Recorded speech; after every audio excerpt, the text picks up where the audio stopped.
تہجد کی نماز اور دوسری نماز میں کوئی فرق نہیں، نوافل ہیں۔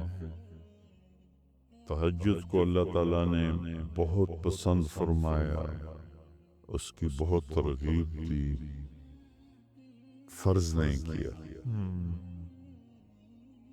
تو ہمارے نبی کی جو مستقل عادت تھی، آپ 11 رکعت پڑھتے تھے، 8 نفل اور 3 وتر۔ کبھی کبھی اس سے زیادہ ہوتی تھی، کبھی اس سے کم بھی ہو جاتی تھی، لیکن عام معمول تھا کہ آپ 11 رکعت تہجد پڑھتے تھے۔ اور سبحان اللہ سبحان اللہ سبحان اللہ۔ حضرت عائشہ فرماتی ہیں کہ جب میرے حجرے میرے گھر میں ہوتے آپ، تو میں سوئی ہوتی تھی اور آپ تہجد میں کھڑے ہوتے تھے، مجھے نہیں اٹھاتے تھے۔ اور جب سجدے میں جاتے تھے تو لمبائی اتنی مختصر ہوتی تھی کہ میری ٹانگیں سامنے آتی تھی، تو آپ میری ٹانگوں پہ ایسے ہاتھ لگاتے تھے، تو میں ٹانگیں ایسے پیچھے کر لیتی تھی، آپ سجدہ فرماتے تھے، کھڑے ہوتے تھے، میں پھر سیدھی کر لیتی تھی، اب لمبی رکعت پڑھتے تھے۔ پھر جب آپ سجدے میں جاتے تھے پھر مجھے ایسے ایسے کرتے تھے، پھر میں اپنے ٹانگیں پیچھے کر لیتی تھی اور آپ سجدہ ادا فرماتے تھے، پھر اب تحیات میں بیٹھتے تھے، پھر کھڑے ہو جاتے تھے، اور جب آپ نماز سے فارغ ہو جاتے تھے تہجد سے، تو پھر میں خود ہی اٹھ جاتی تھی، پھر مجھ سے پیار محبت کی باتیں فرماتے تھے، فجر کی اذان تک ایسے آپ سیدھے ہاتھ کو ٹیک اور پاؤں ایسے کر کے، جیسے ہم لیٹتے آپ ایسے لیٹ جاتے تھے، اور میں بھی سامنے ویسے ہی لیٹ جاتی تھی، اور آپ مجھ سے پیار محبت کی باتیں فرماتے کرتے رہتے یہاں تک کہ اذان ہوتی اور بلال آ کر دستک دیتے، تو پھر آپ اٹھ کے 2 سنتیں پڑھتے اور فرض نماز پڑھانے کے لیے چلے جاتے تھے۔ تو یہ فرض نہیں ہے، اگر کوئی نہیں اٹھ سکتا رات کو پچھلے ٹائم، تو عشاء کے بعد اگر وہ 2 نفل بھی پڑھ لے گا ایکسٹرا، تو وہ تہجد گزار ہی شمار ہوگا۔ تو آپ سونے سے پہلے 2 پڑھ لیں، 11 پڑھ لیں، آپ بھی تہجد گزار ہو جائیں۔ اچھا بابا، یہ آگے ایک حامد ہیں، ان کا ایک سوال بھی ہے اور اظہار جذبات کے اظہار بھی ہے، تھوڑا اس میں پڑھ دیتا ہوں۔ یہ کہتے ہیں کہ میرا نام حامد علی اوان ہے، ابھی کچھ عرصہ قبل افتاح کا کورس مکمل کیا اور وکالت کے شعبے سے منسلک ہو گیا۔ کس سے؟ وکالت کے شعبے سے وکالت کے شعبے سے منسلک ہوں۔ آپ کے بیانات سنا کرتا تھا اور ایک بار آپ سے متنفر بھی ہوا کہ آپ شیعہ سے ملاقات کرتے ہیں، جبکہ وہ صحابہ کرام رضوان اللہ اجمعین کی شان میں گستاخی کرتے ہیں۔ لیکن اسی دوران آپ کی کارگزاری کی ویڈیو دیکھی جس میں آپ برائمنڈ میں داخلے کے وقت اپنی ایمانی کیفیت کو بیان فرماتے اور ساتھ غالباً ایک صحابی کے قول کو بھی ذکر فرماتے ہیں۔ اس کو سنتے ہی میری کیفیت بھی بدلی اور کچھ مطابقت اپنے حالات سے بھی لگی۔ مدرسہ میں داخل ہونے سے کافی قبل شوق ہوا کرتا تھا کہ ممبر پر بیٹھ کر بیان کروں، لیکن اب معلوم ہوتا ہے کہ کتنا مشکل کام ہے۔ اور پھر ایک بار ایک بلال نامی لڑکے سے آپ بات فرماتے ہیں اور وہ ریکارڈنگ میں نے سنی۔ اللہ نے واقعی آپ کو بہت عمدہ اخلاق سے نوازا ہے، اور ہمیں معلوم ہے اس میں آپ کی قربانیاں اور اساتذہ کی محنت ہے۔ ایک بار ایبٹ آباد میں آپ کا بیان تھا، مغرب کے بعد صرف خاص لوگوں کو اس کا علم تھا، اور اس میں آپ نے عام طور پر بیان سے ہٹ کر بیان فرمایا، اور کیا خوب بیان تھا وہ۔ باتیں تو اتنی ہیں کہ وقت کم پڑ جائے۔ آپ سے ملنے کی خواہش ہے، لیکن اللہ سے امید ہے کہ وہ ضرور آپ سے ملاقات کروائے گا۔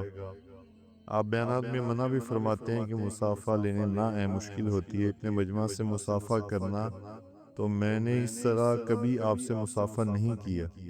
ایک عرض ہے کہ آپ قرآن کی تفسیر کی ویڈیو بنا کر اپلوڈ فرمایا کریں، ہمیں اور باقی تمام کو بہت فائدہ ہوگا۔ اللہ آپ کو صحت کاملہ عطا فرمائے۔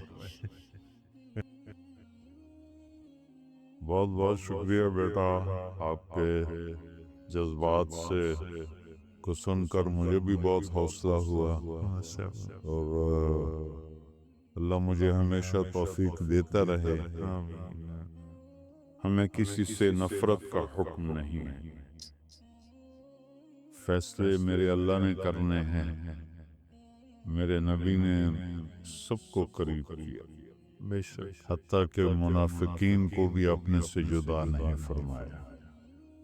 تو ہم کسی کو اس کے کسی خطا، گناہ، غلطی، کمی، کوتاہی کی وجہ سے نفرت کریں، اس کی کوئی گنجائش نہیں ہے اسلام میں۔ اور بہت دوست مجھ سے کہتے ہیں قرآن کی تفسیر کے بارے میں، لیکن میں سمجھتا ہوں کہ میری اتنی ہمت نہیں ہے۔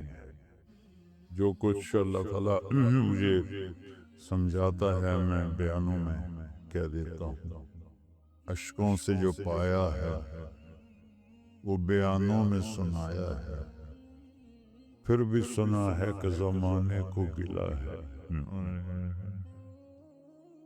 جو ساز سے نکلی ہے وہ تم سب نے سنی ہے، جو تار پہ بیتی ہے وہ کس دل کو پتا ہے۔ تو آپ دعا کریں اللہ مجھے اس کی ہمت دے۔ آمین۔ اور میں یہ سناتا رہوں۔ آمین۔ پھر اس ایمان کو تقویت پہنچانے اور اللہ سے جڑنے کے لیے نماز ہے کہ نماز پہلی امتوں کو 2 نمازیں، ہمیں 5۔ پہلی امتوں کی مسجد کوئی نہیں، ہماری مسجد۔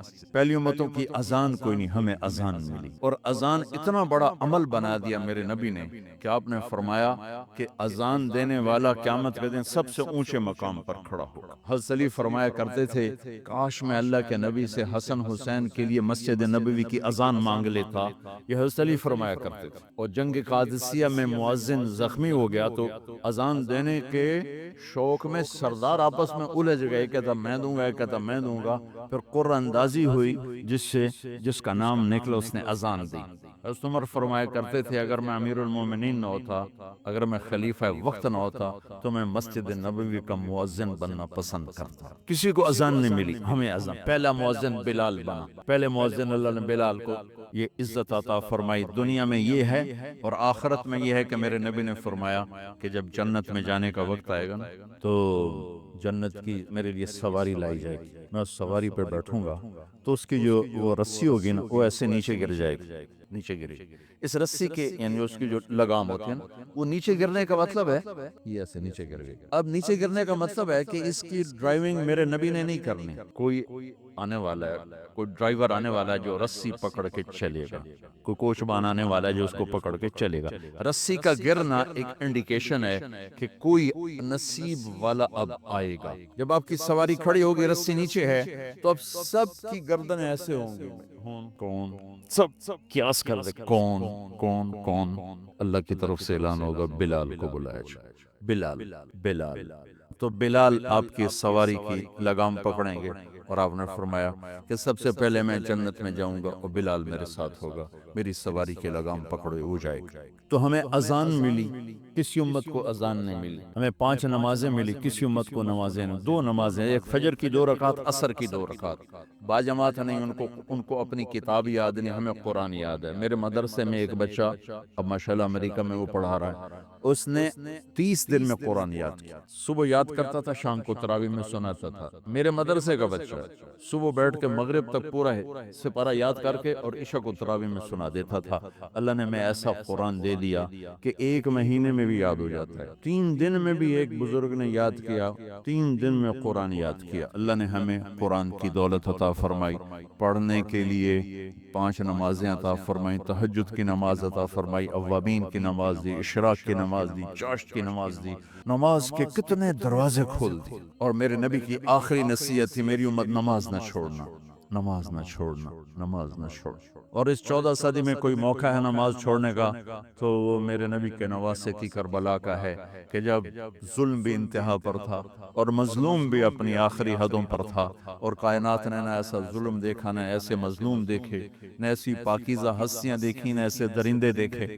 تو سورج ڈھلا، نماز کا وقت ہوا ہے، تو آپ نے سبحان اللہ، آپ نے زہیر سے فرمایا کہ شمر سے کہو نماز پڑھنے دے، نماز پڑھنی ہے، امت کو پیغام دینا ہے کہ یہ کسی حال میں چھوڑنے کا کام نہیں۔ تو انہوں نے آگے بڑھ کے شمر سے کہا نماز پڑھنے دو، انہوں نے کہا نہیں نماز نہیں پڑھنے دیں، ہماری تلوار چلے گی۔ انہوں نے واپس آ کر کہا جی وہ کہہ رہے ہیں ہم جنگ نہیں روکیں گے، تلوار چلے گی۔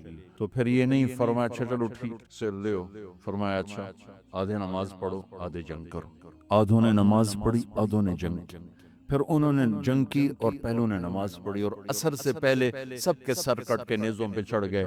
یہ وہ ہستیاں ہیں جن کو میرے نبی نے کہا میری آنکھوں کی ٹھنڈک حسن حسین، میرے جگر کے ٹکڑے، میرے جنت کے پھول، پتہ نہیں کیا کیا تشبیہات دی ہیں میرے نبی نے۔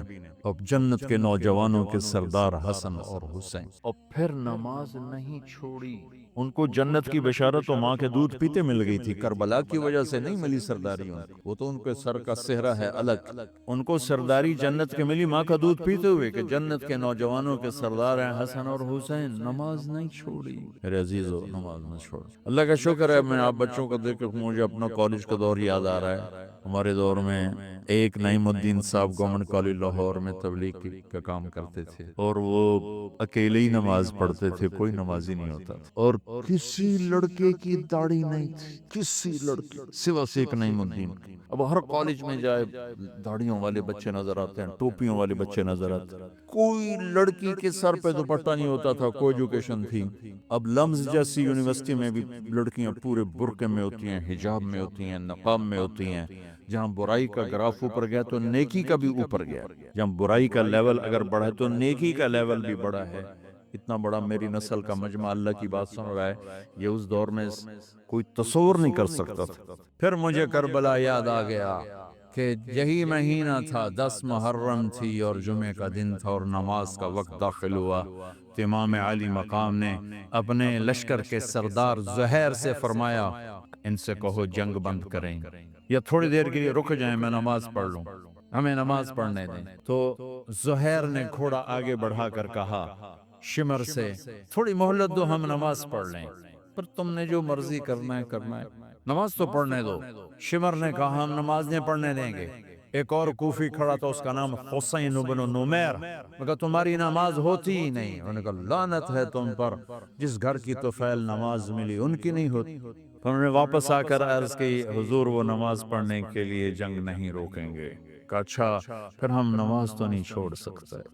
میرے رب کی قسم اگر حسین نماز نہ پڑھتے تو انہیں کوئی فرق نہ پڑتا، لیکن ایک فرق پڑتا کہ پھر پیغام ادھورا جاتا، میسج ادھورا جاتا، اور میسج یہ دینا تھا کہ زیر خنجر بھی یہ پیغام سنایا ہم نے کہ ہم نے تلوار کی دھاروں کے نیچے بھی سر جھکانا ہے، اور ہم نے تڑپتے جسموں کے ساتھ بھی سجدہ کرنا ہے، اور ہم نے زخمی جسموں کے ساتھ بھی اللہ کے سامنے رکوع کرنا ہے، اور ہم نے خون آلود جسموں کے ساتھ بھی رب کے سامنے کھڑے ہو کے آنے والی نسلوں کو پیغام دینا ہے کہ نماز وہ ہے جسے اس وقت میں بھی نہیں چھوڑا جا سکتا، تاکہ کوئی یہ کہہ نہ سکے میں کیسے پڑھتا، میری جاب تھی میں کیسے پڑھتا، میری آنکھ نہیں کھلتی میں کیسے پڑھتا، میری عادت نہیں۔ اللہ کی قسم یہ جنتی نہیں تھے، جنت کے سردار تھے، صرف جنتی نہیں تھے، جنت کے سردار تھے، صرف جنتی نہیں جنت کے سردار۔ اور یہ سرداری کب ملی؟ محنت کے بعد نہیں، پہلے ہی ابھی ماں کا دودھ نہیں چھوٹا تھا کہ میرے نبی نے فرمایا حسن حسین جنت کے نوجوانوں کے سردار ہیں، اور ایسا پیار تھا کہ دونوں کو عرب سردار بچہ اٹھانا اپنی ذلت سمجھتے تھے، بچے نہیں اٹھاتے تھے، سب کے سامنے پیار نہیں کرتے تھے، لیکن آپ حسن حسین کو یہاں اٹھاتے، پھر یہاں ہی نہیں اٹھاتے تھے، یہاں کندھوں پہ بٹھاتے، یہاں، اور ایک عرب بدو حیران ہو کے دیکھنے یا رسول اللہ یہ آپ کیا کر رہے ہیں؟ مثلا یہ کتنی عیب کی بات ہے کہ آپ جیسا سردار اور یہاں بچوں کو بٹھا ہوا ہے. کہنے لگا آپ ان سے بہت پیار کرتے ہیں؟ کہا ہاں میں ان سے بہت پیار کرتا ہوں، اور صرف میں نہیں کرتا، اللہ بھی ان سے پیار کرتا ہے. اور بتاؤں، جو ان سے پیار کریں گے اللہ ان سے بھی پیار کرے گا، جو ان سے محبت کریں گے اللہ ان سے بھی محبت کرے، اللہ بھی ان سے محبت کرے. پھر ہم نے دعا مانگی، یا اللہ جو ان سے پیار کرے تو ان سے پیار کر، جو ان سے بغض رکھے تو ان سے بغض رکھ. حضرت حسن سر سے لے کر کمر تک اللہ کے نبی کی 100% کاپی تھی. چہرہ یہ آدھا حصہ اوپر والا نبی کے مشابہ، یہاں سے نیچے پاؤں تک علی کے مشابہ، باپ کے مشابہ. حسین اس کا الٹ، سر سے لے کر کمر تک علی کے مشابہ، کمر سے لے کر پاؤں تک اللہ کے نبی کے مشابہ.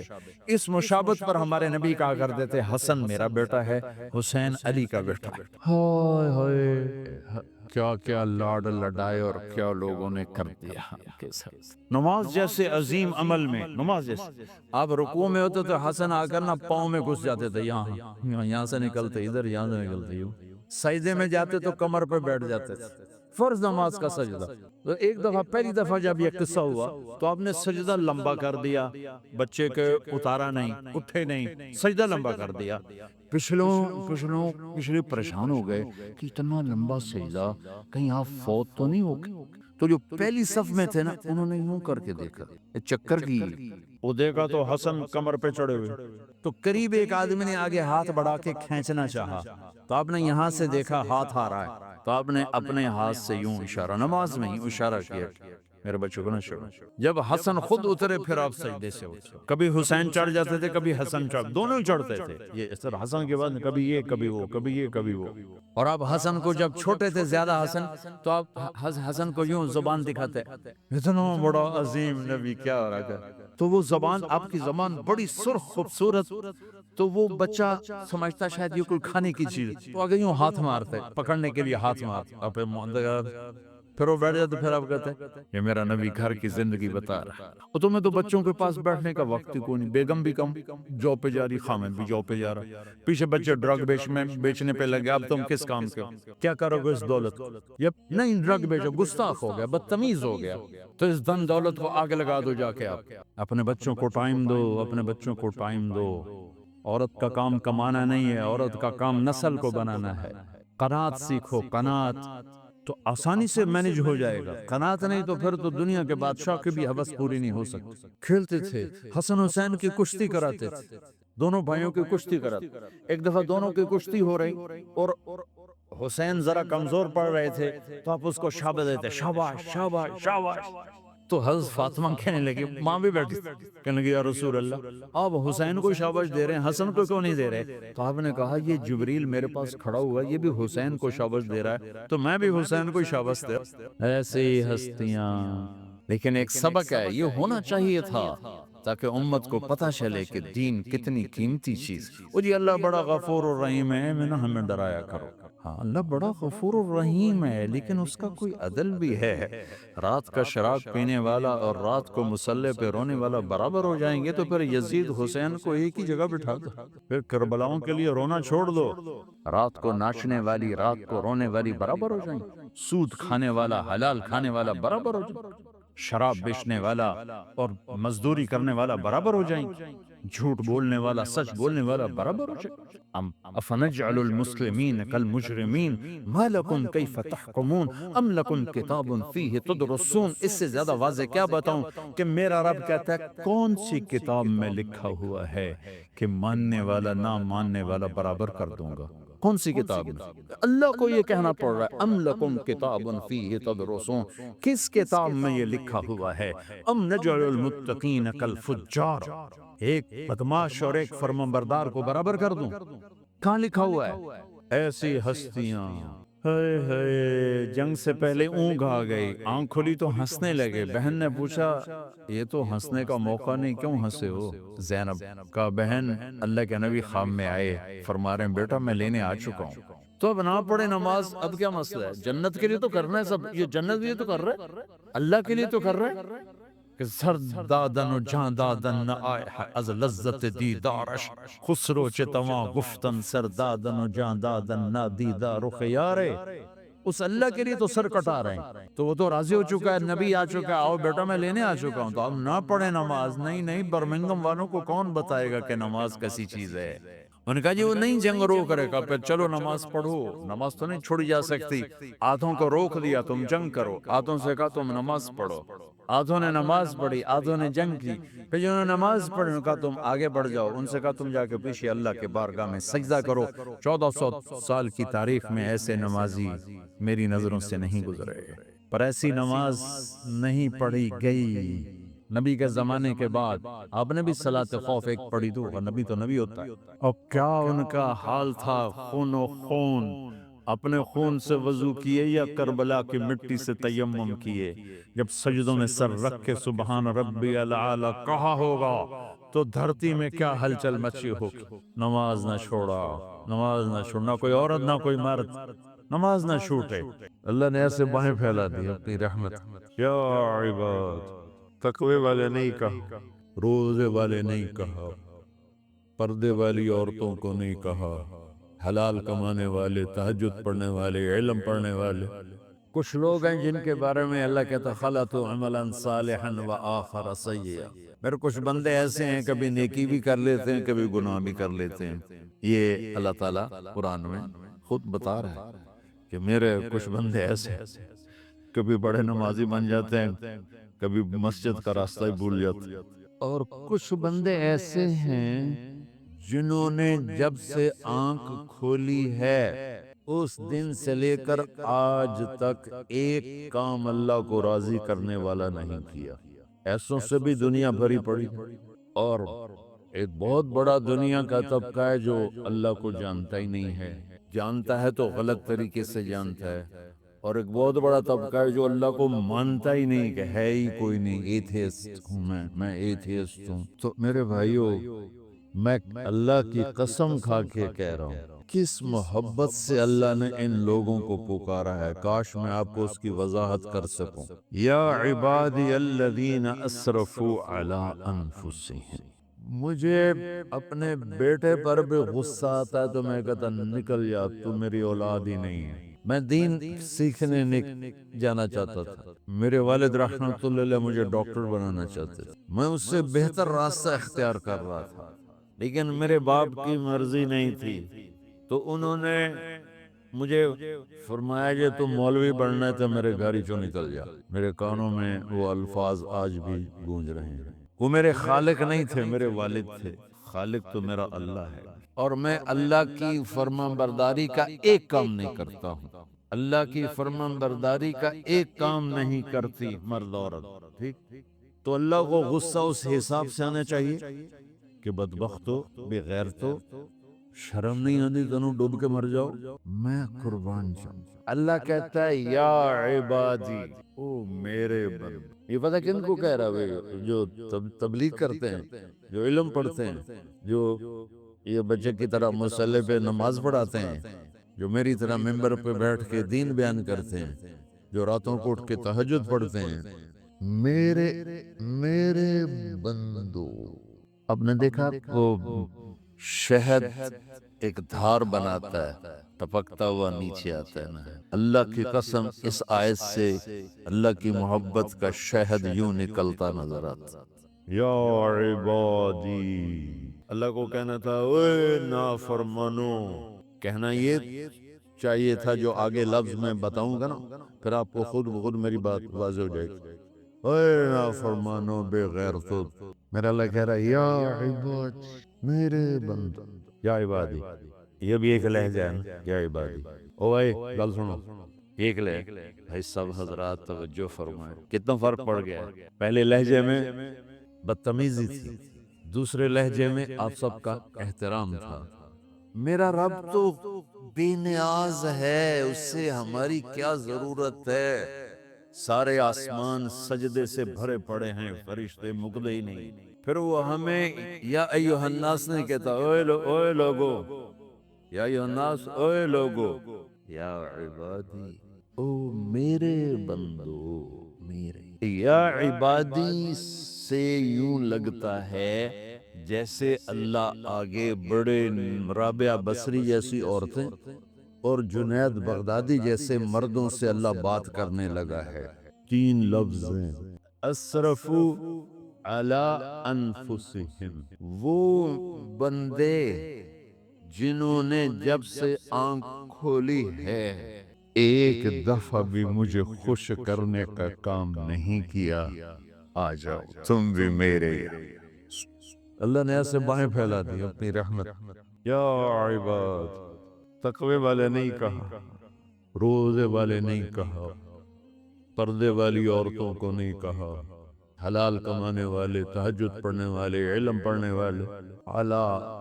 اعلیٰ کا مطلب یہاں بہت طاقتور ہے، عربی کے حرفوں کا بھی مطلب ہوتا ہے۔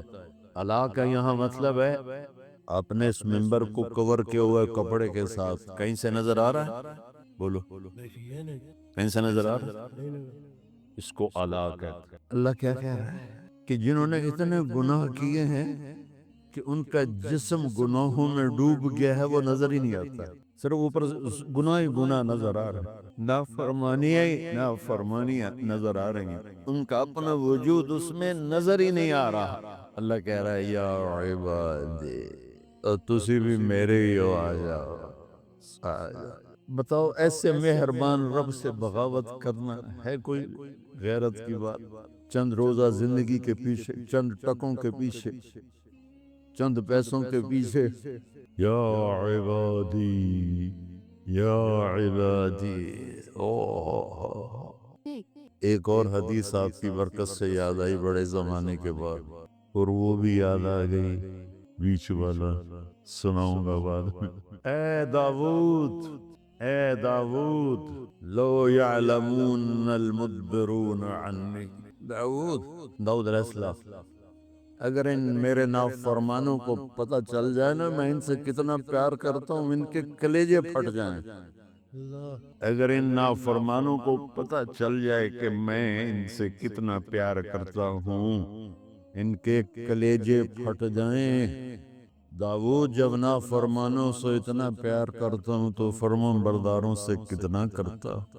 آگے بات کیا کی ہے کہ ساری دنیا نے تمہیں جہنمی بنا دیا ہے، تسی پکے دوست کو تھوڑی بخشش کوئی نہیں، لیکن میں تمہارا رب جس کی تم نے زندگی میں ایک دفعہ بھی نہیں مانی، میں تمہیں خوشخبری دے رہا ہوں، لا تقنطوا من رحمت اللہ، میری رحمت سے نا امید نہ ہونا، میرے در پہ آ جانا۔ ان اللہ یغفر الذنوب جميعا انہ هو الغفور الرحیم، تم میرے در پہ آ جانا، تمہارا آنسو نکلے نہ نکلے، ایک ہائے مجھے کہہ کے کہہ دینا، ہائے اللہ مجھے معاف کر۔ تو کیسے معاف کروں گا تمہیں؟ کہ تمہارے جسم پر مچھر کے پر کے برابر بھی گناہ کا نشان نہیں چھوڑوں۔ اور کتنے گناہ لے کر آؤ میرے پاس جو ہم کر ہی نہیں سکتے۔ میرا رب کہتا ہے لو بلغت ذنوبک عنان السماء، کہ یہ ہے گلاسگو کا فرش، یہاں سے گناہوں کو اٹھا اور پوری زمین کو بھر دے، 24,000 کلومیٹر زمین کو بھر دے گناہوں سے، پھر زمین میں جگہ نہیں رہی تو اب گناہ کے اوپر گناہ ڈال، پھر اس جیسے بوری کے اوپر بوری ڈالی جاتی ہے جب ٹرالا بھر جاتا ہے، گناہ کے اوپر گناہ ڈال، پھر گناہ کے اوپر گناہ ڈال، پھر یہ تہ یوں یوں یوں بڑھاتے بڑھاتے میرے آسمان کی چھت کو لگا۔ کہ تم کیا سمجھو بھئی آسمان یہ نیلا ہے؟ یہ نیلا تو سورج کا رنگ ہے۔ آسمان کو تک تو کوئی سائنس پہنچ چکی ہے، نہ کوئی علم پہنچ سکتا ہے، نہ کوئی انسان، وہ اتنی اونچائی پر ہے۔ اور میرا رب کہہ رہا ہے کوئی عورت کوئی مرد اتنے گناہ کرے، یہ علاو کو بتا کہ زمین سے اٹھا کر آسمان کی چھت کو لگائے، ساری دنیا کے مفتی مہریں لگا کے فتویٰ دیں گے جہنمی ہے، بخشش کوئی نہیں، برباد ہو گیا، اس کے ساتھ کھانا پینا بھی بند کر دو، بائیکاٹ کر دو۔ اور اللہ کہتا ہے میرا بندہ صرف ایک واری آکھی یا اللہ معاف کر، میں سارے ہی معاف کر دوں، 100 واری تھی، 100 دی تسبیح۔ ہم سے جو ناراض ہو جاتے ہیں کتنی منتیں کرواتے ہیں راضی ہونے کے لیے، ایک دفعہ معافی مانگنے پر کبھی کسی نے معاف کیا؟